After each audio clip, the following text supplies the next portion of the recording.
Donald Trump qui est toujours en mode bulldozer depuis son retour à la Maison-Blanche. Il continue d'enchaîner les annonces fracassantes. Après la chasse aux sans-papiers, la chasse aux vilains fonctionnaires qui osent travailler depuis chez eux.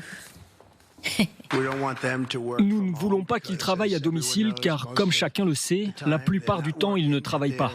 Ils ne sont pas très productifs. Et c'est injuste pour les millions de personnes aux États-Unis qui travaillent dur sur leur lieu de travail et non à leur domicile. S'ils n'acceptent pas, d'ici le 6 février, de reprendre le travail dans leur bureau, ils seront virés et nous réduirons ainsi la taille de notre gouvernement. Ah, c'est très intéressant ça, parce que moi je connais des dizaines de patrons français ou de directeurs français qui pensent la même chose, pas aussi brutalement, mais qui ne le disent jamais en privé, dans le secret de leur bureau. Ils disent oui, c'est vrai, ça marche pas le télétravail, mais dès qu'ils sont devant une caméra, ils disent attendez, on va respecter, etc. Mais de plus en plus, même les sociétés ici et aux États-Unis reviennent sur le télétravail. Donc là, c'est sa façon de faire choque beaucoup de fonctionnaires. Ils virent pour d'autres raisons aussi dans certaines ministères. Il dit qu'il ne travaille pas du tout. Alors lui, il va vraiment, c'est l'hyperbole. Il est toujours dans l'hyperbole. On sait qu'il est toujours dans l'hyperbole. Après, c'est une façon de faire partir un certain nombre qui ne vont pas vouloir revenir, comme dans d'autres sociétés aujourd'hui dans le pays. Non, il mélange, et c'est le style Trump, la célérité, la rapidité et la radicalité. Et ça donne son cocktail gagnant, à savoir la brutalité. Après, deux choses. D'abord, il y a l'annonce, ensuite, il y a les faits. Donc, il faudra voir ce qui se passera dans les faits. Demander à tous celles et ceux qui sont en télétravail de revenir sur site, c'est une manière d'en virer beaucoup d'entre eux, parce que beaucoup de personnes refusent de revenir sur site. Ensuite, il y a un mythe qui consiste à dire que le télétravail fabrique de la paresse. C'est totalement faux. Le travail, c'est pas une affaire de géographie, c'est une affaire d'éthique. Quelqu'un qui ne fout rien sur site ne foutra rien en télétravail. Quelqu'un qui est travailleur sur site va travailler beaucoup trop en télétravail parce qu'il n'y aura plus de rupture physique et géographique entre le lieu de travail et le lieu de télétravail. Vous êtes dans un monde idéal, mais qui ne correspond pas à la réalité. Il est évident que le télétravail, on se lève, on prend un café, 2 cafés, 3 cafés, on est en short. Ça ne fonctionne pas. Et Trump tape dans la butte. Et lui, il n'est pas tenu par une ambition. Il n'est pas achetable. Et il dit ce qu'il pense et il le fait. Et c'est quand même un grand patron, donc il connaît l'économie. Il y a quand même des grandes sociétés aux États-Unis qui ne reviennent pas dessus parce que ça fonctionne quand même. Je pense qu'il y a aussi une question générationnelle.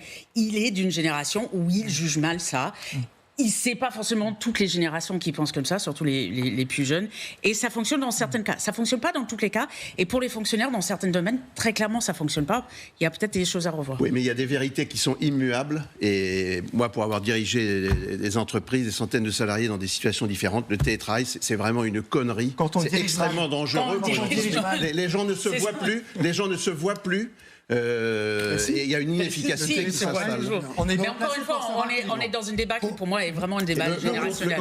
Pour une fois, je vais être d'accord avec Emmanuel sous cet aspect dans le management des équipes.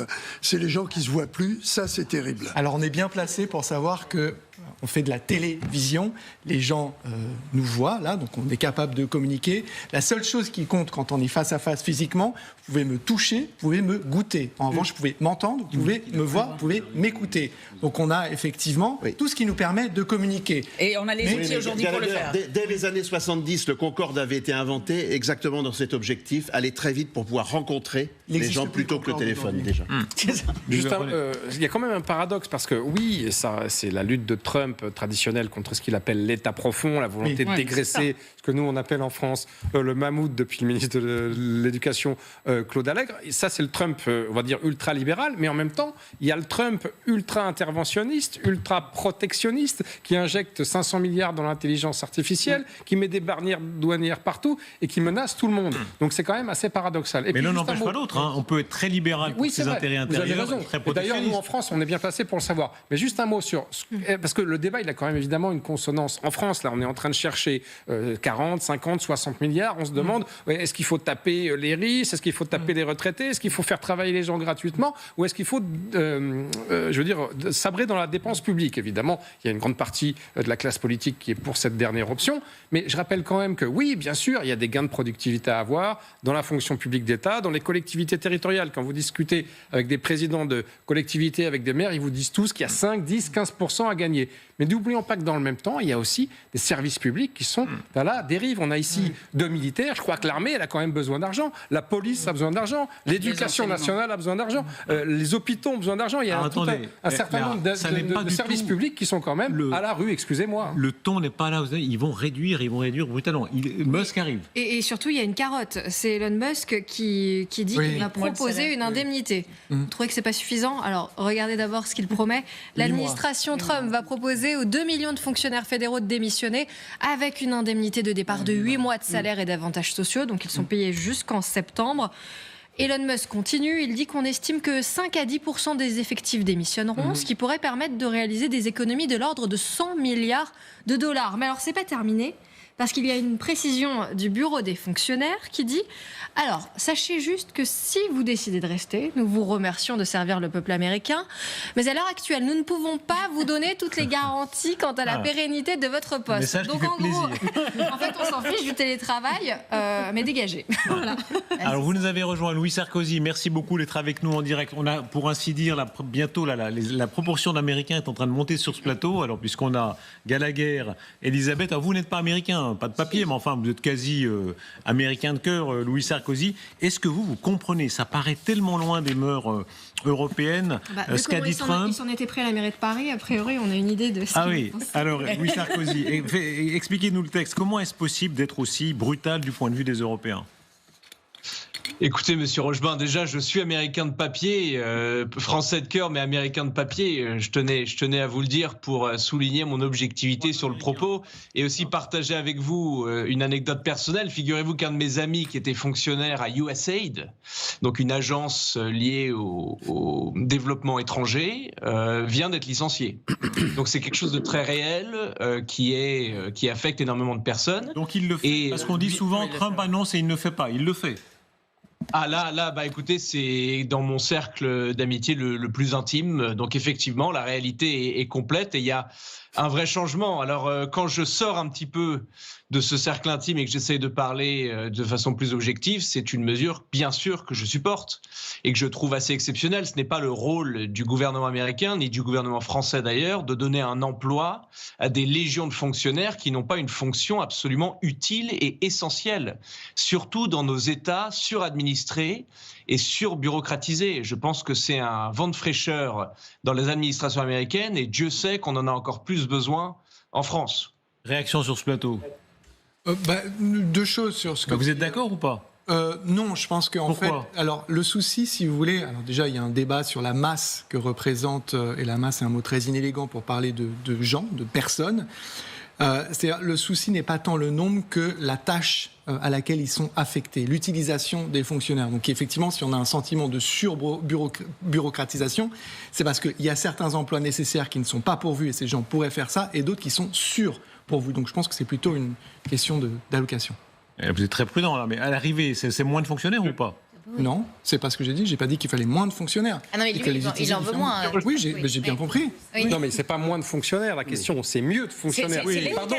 Non, mais c'est une vraie question. Il y a un vrai problème d'efficacité. Non, c'est une vraie question. Je veux dire, au moment où on s'interroge sur la déliquescence, je le répète, de nos services publics, je vais citer les 4 premiers une fois encore, la police, l'hôpital, l'éducation nationale et l'armée, avec quand même des menaces David, à nos frontières très importantes. Je suis désolé. Est-ce que c'est le moment de virer la moitié des fonctionnaires ? Je crois pas. Quand une entreprise se porte mal, elle licencie. C'est comme ça. C'est dur, c'est cruel. Là, on va jamais lui dire vous devriez faire non pas moins, mais mieux. Quand une entreprise va mal, c'est quand même une option qu'on peut envisager. On peut organiser le travail autrement, améliorer l'efficacité. On peut calquer des méthodes du privé pour les importer dans le public. On n'est pas obligé de virer tout le monde. C'est pas la panacée, je veux dire.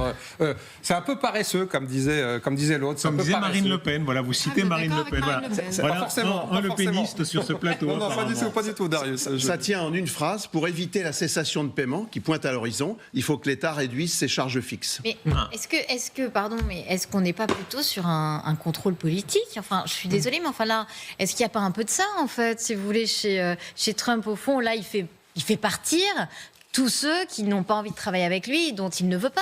Et on voit bien d'ailleurs, enfin je parle sous votre contrôle, mais il y a beaucoup d'experts américains qui disent en fait on va se retrouver avec des manques à certains endroits cruciaux parce qu'en fait il veut plus de ces gens.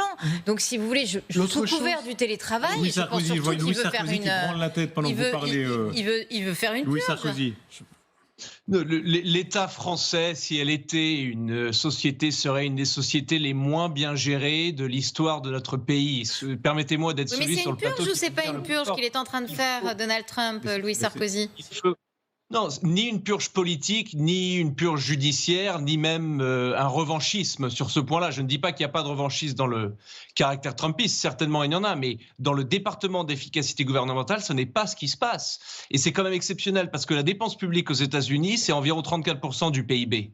Et il y a le département d'efficacité gouvernementale, on appelle Musk, c'est l'alerte, le ruban rouge, il faut faire quelque chose, c'est urgent.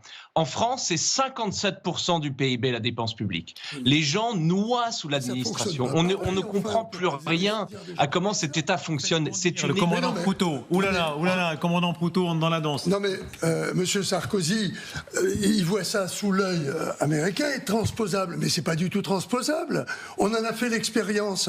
Je voudrais rappeler que sous une certaine présidence, on a eu droit à la RGPP, le régime général des politiques publiques. Ah, vous pensez à qui? Allez-y, faites-vous plaisir, commandant Proutot. Faut jamais personnaliser les problèmes. Ah bah vous avez dit sous une certaine présidence, vous venez de personnaliser. Là, le régime général des politiques publiques a amené à l'os tous nos services publics et je vous rejoins. Et maintenant, on rame comme des malades pour dire il faut tout remonter. Et je voudrais, et vous l'avez dit sans le savoir, vous dire quelle est la phrase géniale qui a conduit à ce choix drastique et terrifiant pour nos services publics, c'est faire mieux avec moins. Alors ça, c'est la phrase qu'il fallait inventer. Elle a été inventée, sauf que quand vous diminuez les gens des hôpitaux, les gens des ministères de la Défense. Oui, monsieur le préfet, on est obligé de réduire les charges fixes. L'État, avec la hausse des taux, est menacé de cessation de paiement. Si je peux me permettre d'aller jusqu'au bout de ce que je veux expliquer, quand on met en place une mesure sur des fonctionnaires et qu'elle n'est pas discriminante, qu'elle est générale pour tout le monde, ne pas renouveler un fonctionnaire sur deux. Donc on l'a fait pendant des années et on est obligé de reprendre du retard qui, au niveau des formations, au niveau des recrutements, pose laissez répondre Louis Sarkozy. Louis Sarkozy qui est un fan Amélie, ça doit lui faire mal au cœur d'être attaqué par un militaire. Louis Sarkozy, réplique. Non, c'est pas du tout une attaque, c'est une conversation en bonne foi et je respecte infiniment Monsieur Proutot. J'ai juste une question pour lui. Il y a 1 200 000 fonctionnaires au ministère de l'Éducation nationale, c'est la deuxième bureaucratie mondiale, derrière l'armée populaire de Chine. Est-ce que vous trouvez ça normal, Monsieur Proutot? C'est un État obèse, tout le monde le sait. C'est une évidence. Les Français, oui, ont besoin de meilleurs fonctionnaires, de meilleurs services publics, mais ils ne se reconnaissent pas dans ces chiffres pharaoniques. La mairie de Paris, Madame Hidalgo, qui doit être une femme politique, la moins populaire de notre histoire moderne, a un staff de communication. Il y a de la réserve, là. Il y en a beaucoup. 400 personnes, Monsieur Proutot, 400 personnes pour gérer la communication de la maire de Paris. 55 000 fonctionnaires. C'est absolument stellaire. C'est incompréhensible. Il faut bien évidemment, quand on demande aux Français d'engager moins de personnes, quand on réduit les salaires, quand on a des problèmes de croissance, l'État, qui est le plus grand dépensier quand on regarde le PIB, doit aussi se serrer la ceinture. C'est pas populaire de le dire, mais c'est nécessaire. Il faut bien évidemment réduire le nombre de fonctionnaires dans notre pays. Écoutez... Non mais Monsieur Sarkozy, je voudrais juste répondre, puisque apparemment la réponse m'était destinée. Je veux simplement vous rappeler une chose, je suis d'accord avec vous, mais vous ne m'avez pas écouté, j'ai dit qu'on a fait une mesure, on a pris une mesure non discriminante, c'est-à-dire on l'a faite pour tout le monde, c'est-à-dire qu'on a viré... En gendarmerie, par exemple, la gendarmerie, écoutez bien ce chiffre, 3600 brigades avant la mesure, actuellement 3000. On rame comme des malades pour remonter à 3200. Et comme on ne va pas y arriver, on va les faire mobiles avec des camping-cars. Non mais on marche sur la tête.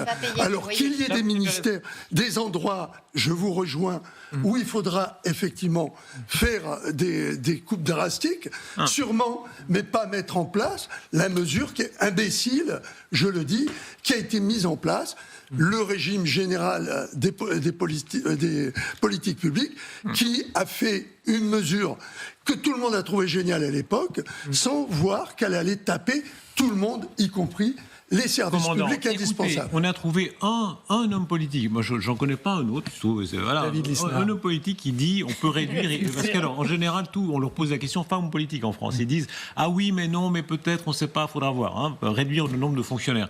Un homme qui est David Lisnard. Voilà, il est si peu, il y en a tellement peu que là, c'est le cas, écoutez-le. Dans ma commune, on a réduit le nombre d'agents de la fonction publique de 12%. On a baissé la dette de 76 millions d'euros en 10 ans, sans toucher un taux d'impôt. Est-ce que c'est transposable à la France quand vous dites 12% en moins d'agents publics? Je pense que c'est transposable et je pense que c'est comparaison ne vaut pas raison, mais à toute organisation humaine. Voilà. Qui est de son avis? Non, pardon, moi je ne suis pas de son avis, mais je le disais tout à l'heure. Pourquoi? Les collectivités territoriales, ce n'est pas l'État. Et encore une fois, je vais casser un petit peu l'ambiance, mais peut-être qu'on peut considérer qu'il faut drastiquement baisser les dépenses publiques et notamment le nombre de fonctionnaires. Mais pardonnez-moi, en ce moment, ça fait 6 mois qu'on est en train de chercher un Premier ministre, un gouvernement et un ministre de l'économie qui tient et qui ne saute pas sur un budget, qu'on est en train d'essayer de trouver 40, 50, 60 milliards en augmentant la fiscalité ici, en rabotant par là, et qu'évidemment, dès que vous vous attaquez dans la position du Premier ministre d'extrême faiblesse de François Bayrou, dès que vous vous attaquez à telle ou telle dépense publique, et dès que vous essayez de tirer par là, évidemment, vous avez un parti qui est susceptible de vous soutenir, en l'occurrence le Parti socialiste, qui menace de censurer. Oui. Je pense bien sûr aux 4000 postes de fonctionnaires. On est là en train de parler de centaines de milliers de postes, et François Bayrou, il est incapable, politiquement par sa faiblesse, de supprimer 4000 postes dans l'éducation nationale. Donc principe de réalité, c'est pas maintenant, c'est pas avec ce gouvernement, et c'est pas dans les mois, les années qui viennent, qu'on va appliquer une diète ou une purge maximale. En réalité, on ne fera rien. Comment ? On ne fera rien. Non. Non, clairement, dans les mois qui viennent, évidemment, non. Trump nous surpasse parce que lui, il a été capable d'obtenir le vote majoritaire pour les mesures drastiques qu'il faut prendre dans un pays. Le problème, c'est que quand on va devant les Français avec les mesures qu'il faut prendre, on ne peut pas avoir la majorité. On a un problème de démocratie non adulte. Sauf que la notion de fonctionnaire aux États-Unis, je suis désolé, elle n'est pas la même que dans un pays centralisé. Si on ne veut pas comprendre ça, oui, non, mais il n'y a pas de fonctionnaires dans la problématique. Parce que chaque État, je serais curieux de savoir ce que vont faire chaque État. Chaque État ne va pas faire la même chose. Mais chaque État n'est pas tenu à respecter. Voilà, chaque État est indépendant. On est dans un système fédéral où vous n'avez pas du tout... Enfin, je pense à l'éducation, je pense aux hôpitaux. C'est pas le problème du gouvernement. Donc, les fonctionnaires américains, je dois moi-même... Je me pose parfois la question de ce que fait le département d'éducation, parce qu'il ne donne pas beaucoup aux écoles. Donc, il y a quand même un département d'éducation. Donc, il y a peut-être des fonctionnaires qui ne servent pas à grand-chose. Je ne sais pas. Mais très clairement, c'est pas le même débat qu'en France. Et puis, c'est pas la même culture. On a foncièrement aux États-Unis une méfiance vis-à-vis du gouvernement, alors qu'ici, il y a toutes des générations qui pensaient que c'était leur rêve d'être fonctionnaire pour, je sais pas, être protégé, pour travailler moins. Et le mot libéral, parfois, ici, est un gros mot, ce qui est dommage.